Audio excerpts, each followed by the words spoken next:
नमस्कार दोस्तों, आपके अपने चैनल आपकी अपनी कहानियों में आपका स्वागत है। दोस्तों, आज की कहानी एक ऐसे बूढ़े पिता की कहानी है जो गांव से अपने बेटों से मिलने के लिए शहर आया और बेटों ने उसे पहचानने से ही इनकार कर दिया। गांव की माटी में पले बड़े विनोद और राम अब गांव से दूर शहर चले आए, जबकि सुरेश अपने माता पिता और दो बहनों के साथ गांव के पुश्तैनी मकान में रहते थे। विनोद अधिक पढ़ा लिखा तो नहीं था, लेकिन भगवान ने उसे जो वाचाल शक्ति दी थी उससे उसके आगे अच्छे अच्छे पढ़े लिखे भी पानी भरते थे। छोटा राम भी 12वीं पास करके उसी के साथ शहर चला आया। सुरेश पढ़ने में कमज़ोर था तो वह गांव में ही खेती बाड़ी के काम में लगा रहा। विनोद ने कुछ दिन ठेकेदारों के साथ इलेक्ट्रीशियन का काम किया। धीरे धीरे वह इस धंधे की बारीकियों को सीख गया और फिर उसने भी एक दिन ठेकेदारी का लाइसेंस बना लिया। किस्मत ऐसी चमकी कि जल्दी ही वह क्लास 1 ठेकेदार बन गया। सुरेश पढ़ने में बहुत होशियार था।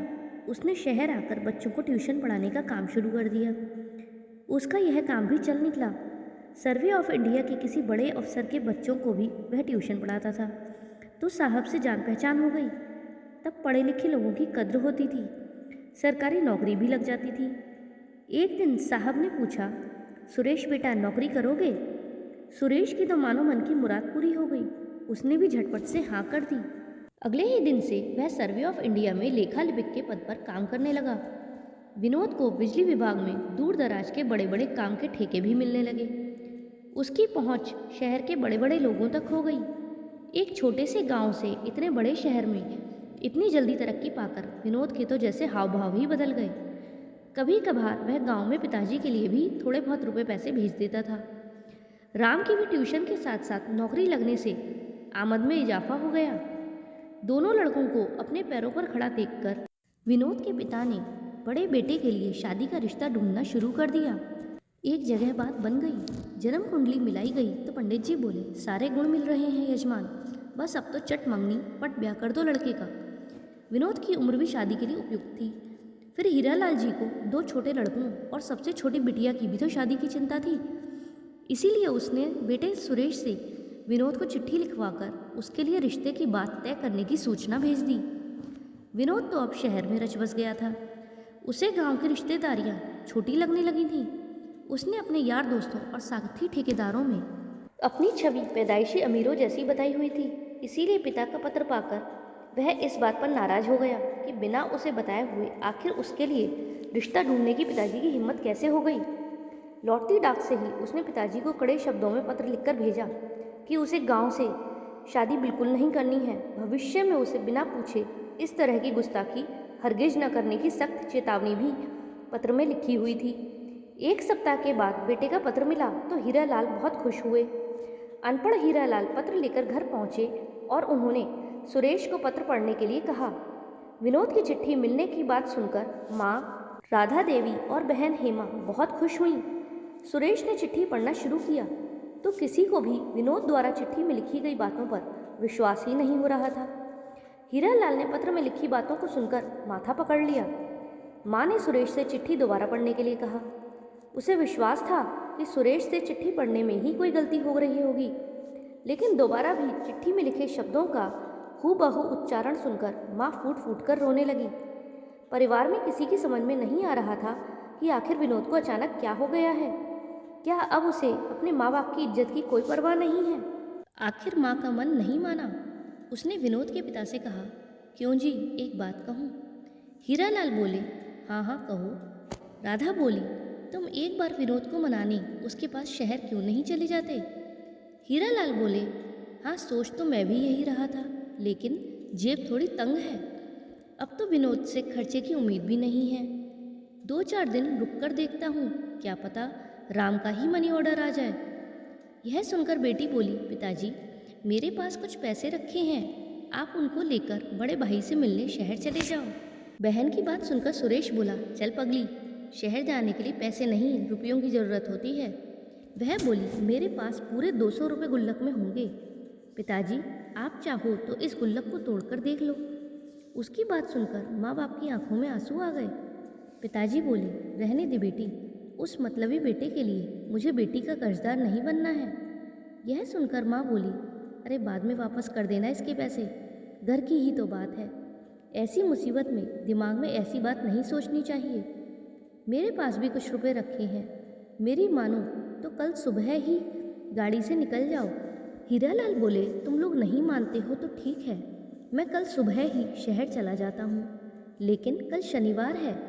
शनिवार के दिन घर से बच्चों के पास जाना ठीक नहीं है, इसीलिए ऐसा करो, मेरा थैला और जूते अभी घर से बाहर निकाल कर रख दो, इससे गिनती शुक्रवार के दिन की ही होगी।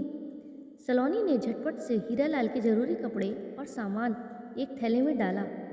दोनों बच्चों के लिए घर से ही खाने पीने की जरूरी चीज़ें भी ली, उन्हें दूसरे थैले में पैक कर दिया गया। हीरालाल को रात भर नींद नहीं आई। ब्रह्म मुहूर्त में उठकर उसने स्नान आदि किया और सुबह की बस से विनोद से मिलने वह शहर की ओर निकल पड़े। इधर विनोद ने अपने दोस्तों को बताया हुआ था कि उनका परिवार तो अंग्रेजों के समय से ही गांव में मालदार है। गांव में आज भी उनके नौकर चाकर घर और खेतीबाड़ी का काम करते हैं। राम को भी उसने यही समझाया था कि कोई अगर पूछे तो ऐसा ही सब कुछ बताया करो, लेकिन विनोद नहीं जानता था कि इंसान की पोल जब खुलती है तो उस पर से लोगों का विश्वास उठते एक क्षण भी नहीं लगता। शाम का समय था। हीरालाल विनोद के पत्रों में लिखे गए पते को पूछते पूछते उसके दफ्तर पर पहुंच गए। उस समय विनोद किसी मीटिंग के लिए अपने दफ्तर से बाहर गया हुआ था। वहां पहुंचकर उन्हें एक चपरासी मिला। उन्होंने उस चपरासी को बताया कि मैं विनोद का पिता हूँ और विनोद कहाँ मिलेगा। तब वह व्यक्ति बोला, अरे बाबूजी, ये घर नहीं साहब का दफ्तर है। बाबूजी और उनके छोटे भाई तो पीछे कोठी में रहते हैं, चलो मैं आपको घर छोड़ देता हूँ। तब हीरालाल बोले, नहीं साहब, मैं खुद चला जाऊँगा, बस मुझे रास्ता बता दो। अपने को साहब का पिता बताने वाले व्यक्ति द्वारा स्वयं को साहब कहे जाने पर गार्ड को विश्वास नहीं हो रहा था कि यह व्यक्ति उसके साहब का पिता है। हीरालाल जी ने अपना थैला उठाया और गार्ड के बताए हुए रास्ते पर निकल पड़े। गार्ड ने बूढ़े हीरालाल जी के हाथ से थैला ले लिया और कोठी पर उनके साथ निकल पड़ा। थोड़ी ही देर में दोनों कोठी पर पहुंच गए। गार्ड ने घंटी बजाई तो कमरे से राम निकल कर आया। अचानक पिताजी को दरवाजे पर देखकर उसकी खुशी का ठिकाना नहीं रहा। उसने पिताजी के पैर छुए और गार्ड को बैग अंदर लेकर चलने को कहा। कोठी के अंदर पहुंचते ही हीरालाल जी की आंखें चौंधिया सी गईं। इतना साफ सुथरा घर उन्होंने जीवन में पहली बार देखा था। गार्ड ने राम से पूछा, साहब जी, क्या बड़े साहब को फ़ोन करके बुला लूं? राम ने उसे तुरंत दफ्तर पहुंचने के लिए कहा। उसके बाद पिताजी को चाय पानी पिलाकर इस तरह अचानक देहरादून पहुंचने का कारण पूछा। बूढ़े हीरालाल जी ने डरते डरते बेटे को सारी बात बताई। राम ने बड़े भाई के मामले में हस्तक्षेप करना उचित नहीं समझा, फिर भी पिता को सांत्वना देते हुए वह बोला, शाम को बड़े भाई साहब से बात करके देख लेना, तब तक आप आराम करो। हीरालाल जी घर की हर वस्तु को बड़े गौर से देख रहे थे और फिर उसके बारे में छोटे बच्चों जैसी जिज्ञासा भाव से राम से पूछ रहे थे, बेटा, यह तो बहुत महंगा होगा ना? राम हंसते हुए बोला, नहीं पिताजी, कोई खास महंगा भी नहीं है। शाम के करीब 7 बज चुके थे। गार्ड ने गेट की घंटी बजाई तो राम गेट के पास पहुंचा। उसके पीछे पीछे हीरालाल जी भी गेट तक पहुंच गए। गार्ड ऑफिस की चाबी राम को पकड़ाते हुए बोला कि साहब का फ़ोन आया था, वह कह रहे थे कि रात 9 बजे तक वह घर आ जाएंगे। मुझे ऑफिस बंद करने को कहकर फ़ोन काट दिया, शायद साहब मीटिंग में बिजी होंगे। बूढ़े और राम को राम राम कहकर गार्ड अपने घर की ओर निकल गया। हीरालाल जी ने राम से पूछा कि क्या बात है, विनोद देर से क्यों आएगा? तब राम ने बताया, कोई अर्जेंट काम पड़ गया होगा, तभी भाई साहब देरी से घर आते हैं। इसके बाद राम शाम के भोजन की तैयारी में लग गया। बूढ़े हीरालाल जी ने अपने थैले से माँ के हाथ के बने पकवान राम को पकड़ाते हुए कहा, तेरी माँ ने कुछ मालपुए बनाकर दिए थे, कह रही थी विनोद और राम को बहुत पसंद हैं। राम ने अनमने ढंग से थैला पकड़ते हुए कहा, ओहो पिताजी, इन सब की क्या ज़रूरत थी? खामखा गांव से इतना बोझ ढोकर यहाँ तक लाए। हीरालाल जी को राम की यह बात बहुत बुरी लगी। उसकी बातों से ऐसा लग रहा था जैसे गांव से राम का दूर दूर तक कभी नाता ही ना रहा हो। फिर भी हीरालाल जी बोले, बेटा मैं तो मना ही कर रहा था, लेकिन तेरी माँ की जिद थी कि मेरे बच्चों को बचपन से ही ऐसी चीज़ों का बहुत शौक है। अब शहर में रहते हैं तो भला वहाँ पर कौन ये सब चीज़ें उनके लिए बनाएगा। यह कहकर बूढ़ा बरामदे में चला गया। बड़ी देर से बूढ़े हीरालाल जी ने बीड़ी नहीं पी थी, इसीलिए उन्होंने अपनी जेब से बीड़ी का बंडल और माचिस निकाली और वहीं मूड़े पर बैठकर बीड़ी पीने लगे। बीड़ी के धुएं की गंध जैसे ही राम की नाक तक पहुंची, वह भागते हुए बरामदे में आया। उसने गुस्से से कहा, पिताजी ये बीड़ी पीने की गंदी लत आपको अभी तक गई नहीं, चलो अंदर चलो। किसी ने देख लिया तो कहेगा कि न जाने किस लेबर को आज कोठी में ठहराया हुआ है। राम की बात सुनकर बूढ़े हीरालाल जी से रहा नहीं गया। वह बोले, अरे लेबर कह देगा तो क्या हो गया, इसमें मेरी शान नहीं घटेगी राम बेटा। मैंने जीवन भर मेहनत मजदूरी करके ही तुम्हें पाला पोसा है। आज तुम लोग 2 पैसे क्या कमाने लगे हो कि तुम्हें अपने इस बूढ़े बाप की यह आदतें गंदी लगने लगी हैं। यह कहकर हीरालाल जी एक बार फिर कमरे में आ गए। कमरे में पहुंचते ही राम ने पिता को महंगी सिगरेट की एक डिब्बी और एस्ट्रे पकड़ाते हुए कहा, पिताजी आप व्यर्थ में नाराज क्यों हो रहे हैं? लीजिए आप सिगरेट पीजिए। ये बीड़ी आजकल लेबर लोग ही पीते हैं। आपको अगर बीड़ी पीनी भी है तो इत्मीनान से यहीं बैठकर पीजिए। अभी थोड़ी देर में बड़े भाई साहब आ जाएंगे। यदि उन्होंने यह सब देख लिया होता तो आपके साथ साथ आज मेरी भी खैर नहीं थी। हीरालाल जी ने नाराजगी भरे स्वर में कहा, अच्छा तो तू मुझे विनोद ठेकेदार का डर दिखा रहा है। देख राम बेटा, बाप हूँ मैं तुम्हारा, पढ़ा लिखा नहीं हूँ वो अलग बात है, लेकिन तुम्हारा ओछापन मैं सब समझ रहा हूँ। अरे गांव देहात का आदमी कौन सिगरेट पीता है? अरे तुम्हें पता है कि ये बूढ़ा अब इस लत को मरते दम पर ही छोड़ पाएगा।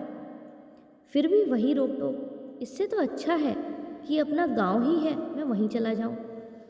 राम को अब अपनी बात पर लज्जा सी आ गई। वह बोला, गलती हो गई पिताजी, चलो छोड़ो इन बातों को और ये बताओ गांव में माताजी और बड़े भैया कैसे हैं? बूढ़े हीरालाल जी ने राम की बातों को अनसुना कर दिया और वह बाथरूम की ओर चले गए। राम शाम के भोजन की तैयारी में लग गया। थोड़ी देर बाद हीरालाल जी बाथरूम से निवृत्त होकर किचन में चले गए। उन्होंने राम से पूछा, इस घर में तुम्हारा मंदिर कहाँ पर है? मुझे संध्या पूजन करना है। राम बोला, उधर है पिताजी, सामने पर्दा हटाइए, मंदिर सामने ही दिख जाएगा। हीरालाल जी ने पर्दा हटाकर देखा तो घर के बाहर रोड के उस पार बहुत विशाल मंदिर था। हीरालाल जी ने फिर पूछा, क्या तुम घर में पूजा पाठ नहीं करते? राम बोला, नहीं पिताजी, यहीं से हाथ जोड़ लेते हैं, इतना समय भी तो नहीं मिलता। तब हीरालाल जी बोले, तभी तुम दोनों की मति मारी जा रही है। जिस घर में भगवान की पूजा नहीं होती वह नरक के समान होता है। ला मुझे एक लोटा दे और मैं यहीं बैठकर पूजा कर लेता हूँ। पिताजी लोटा तो नहीं है यहाँ या तो जग या कांच के गिलास में पानी पीते हैं। लीजिए यह कांच का गिलास ही ले लीजिए। राम बोला। हीरालाल वहीं बैठकर संध्या वाचन करने लगे। जैसे ही संध्या पूजा से निवृत्त हुए, उनकी नज़र राम के पैरों में पड़ी चमड़े की चप्पलों पर पड़ी। हीरालाल जी के मुंह से निकल पड़ा, थू थू थू। हे भगवान, इन लोगों ने तो मेरा भी धर्म भ्रष्ट कर दिया। रसोई घर में चमड़े की चप्पल पहनकर खाना पका रहा है। देख बेटा, मैं तो खाना नहीं खाऊंगा, अनजाने में मैं चाय पी गया। हे भगवान, मुझे माफ़ करना। राम यह सुनकर बहुत परेशान हुआ। उसने सोचा था पिताजी को अच्छा लंच करवाएगा, लेकिन मन में सोची हुई उसकी यह बात मन में ही रह गई। उसने फटाफट चप्पल उतारी और किचन में झाड़ू पोंछा लगाकर पिताजी को कहा, पिताजी मैंने किचन को साफ कर दिया है, दोबारा से आटा गूंथकर आपके लिए अलग से रोटी सब्जी की व्यवस्था की है, चाहो तो आप आकर देख लो। हीरालाल जी ने राम से कहा, ठीक है, मैंने देख लिया है। अरे तुम शहर में क्या आ गए हो? तुम लोग अपने नियम धर्म ही भूल गए। तुम लोगों ने कभी अपनी माँ को चूल्हे पर चप्पल पहनकर खाना बनाते देखा है? जो इंसान अपनी मर्यादा को भूल जाता है वह अधर्मी हो जाता है। अपने धर्म संस्कारों में रहना ही एक अच्छे इंसान की पहचान है। पिता के उपदेश सुनकर राम वापस किचन में चला गया। उसने पिताजी के लिए दोबारा भोजन तैयार किया। रात के 9 बज चुके थे, लेकिन विनोद अभी तक घर नहीं पहुंचा था।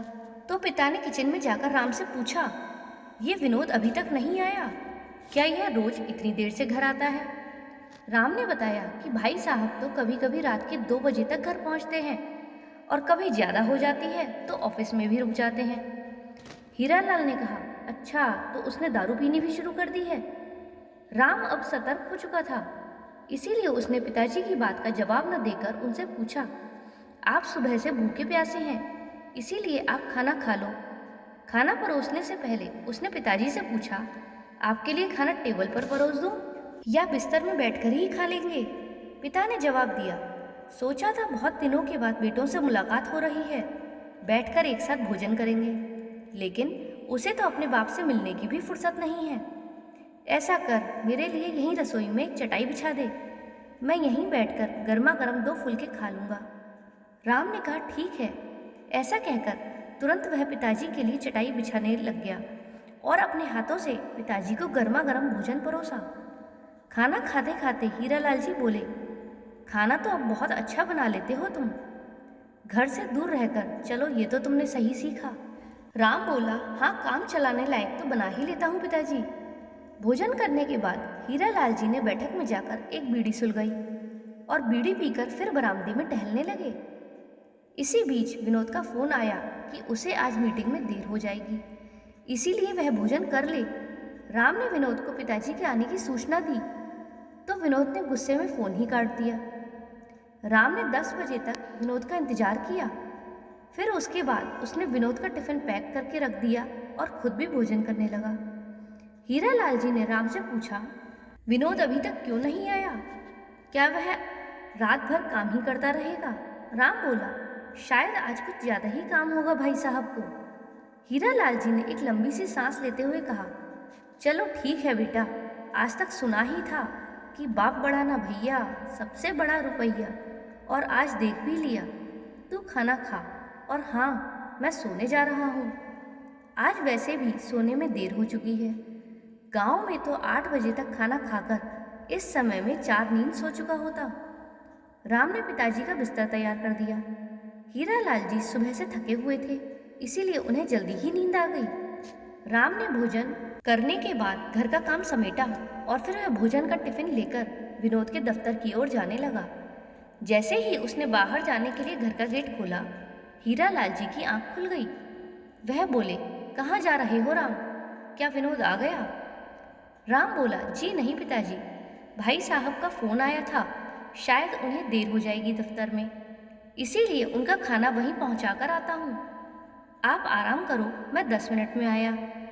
हीरालाल जी बोले, ऐसा भी क्या काम उसके पास जो खुद आधे घंटे के लिए अपने बाप से मिलने नहीं आ सकता? तू 2 मिनट रुक, मैं अपनी धोती पहन लूँ, फिर मैं भी तेरे साथ चलूँगा। वह बड़ा आदमी हो गया है तो मैं ही उस लाट साहब से मिलने आता हूँ। अरे जहाँ 400 किलोमीटर दूर से चलकर आया हूँ, वहाँ इतना और सही। यह कहकर बूढ़े बाबा ने अपनी धोती कुर्ता पहना और हाथों में लाठी पकड़कर वह राम के साथ चलने के लिए तैयार हो गए। राम ने समझाना चाहा कि इतनी रात में आप वहाँ कहाँ जाओगे, भाई साहब से सुबह मुलाकात कर लेना, लेकिन बाप ने जिद ठान ली कि मैं अभी विनोद से मिलूंगा। राम की समझ में नहीं आ रहा था कि वह क्या करे। भाई साहब इस समय होश में नहीं होंगे, मुझे तो बुरा भला कहेंगे ही, लेकिन अगर पिताजी ने उन्हें इस हालत में देख लिया तो अनर्थ हो जाएगा। राम को आगे कुआं और पीछे खाई जैसी स्थिति दिखाई दे रही थी। आखिर उसने घर से बाहर कदम निकाल ही लिए। हीरालाल जी भी उसके पीछे पीछे चल दिए। दफ्तर के बाहर पहुंचते ही उसने हाथ जोड़कर धीरे से पिताजी से कहा, पिताजी आप भाई साहब से कुछ भी मत कहना, नहीं तो आज बहुत बड़ा बवाल हो जाएगा। अच्छे आदमियों को इन शराबियों के मुंह नहीं लगना चाहिए, अपनी इज्जत अपने हाथ में है। हीरालाल जी की समझ में नहीं आ रहा था कि राम मुझसे आखिर यह सब क्यों कह रहा है। क्या मैं नादान हूँ या फिर इनका बाप न होकर कोई बाहरी व्यक्ति हूँ? राम ने धीरे से दरवाजा खटखटाया। अंदर ने विनोद ने दरवाजा खोला और राम के पीछे खड़े हीरालाल जी को देखते ही वह बोला, आप कौन हैं? इस समय मेरे दफ्तर के बाहर क्या कर रहे हैं? राम ने खाने का टिफिन विनोद को पकड़ाते हुए कहा, भाई साहब क्या कह रहे हो? अरे पिताजी हैं, गांव से मिलने आए हैं आपको। विनोद बोला, पिताजी? अरे किसके पिताजी? हमारे पिताजी तो गांव में अपने महल में सो रहे होंगे। लगता है पी मैंने है और असर तुझ पर हो गया है राम मेरे भाई। विनोद को इस स्थिति में देखकर पिता का पारा 7वें आसमान पर चढ़ गया। पिता ने अपनी लाठी फटकारते हुए कहा, अरे निर्लज्ज, शराब के नशे में अपने बूढ़े बाप को भी नहीं पहचान रहा है। पिता की कड़कती आवाज़ सुनकर 2 अन्य नौजवान भी विनोद के दफ्तर से बाहर दरवाजे तक पहुंच गए। उन्होंने विनोद के हाथ से टिफिन लिया और विनोद से बूढ़े का परिचय जानने के लिए पूछा, कौन है ये बूढ़ा? रात में यहाँ क्यों आपको परेशान कर रहा है? उनकी यह बात सुनकर हीरालाल गुस्से से आग बबूला हो गए। वह बोले, क्या बात करने की तमीज़ नहीं सिखाई तुम्हारे माँ बाप ने तुम्हें? अपने पिता तुल्य इंसान से ऐसी अभद्र भाषा में बात करते हो? पर तुम्हें कहूँ भी तो किस मुँह से? जब अपना ही सिक्का खोटा है तो दूसरे को क्या कहें? विनोद ने अपने यार दोस्तों से अपने घर की स्थिति ठाट बाट वाली बताई हुई थी। बूढ़े की बात सुनकर दोनों युवकों ने समझा कि शायद यह व्यक्ति विनोद के साथ काम करने वाला कोई मजदूर होगा। उन्होंने विनोद से कहा, सर इसका जो भी हिसाब है इसे देकर चलता करो। दोस्तों, आपको कहानी कैसी लगी कमेंट में बताइएगा और इसका आगे का भाग पढ़ने के लिए चैनल को सब्सक्राइब करें और वीडियो को लाइक करें। साथ ही बेल आइकन दबाएं जिससे आगे की नोटिफिकेशन आपको आसानी से मिल सकें। मिलते हैं अगले भाग में। धन्यवाद।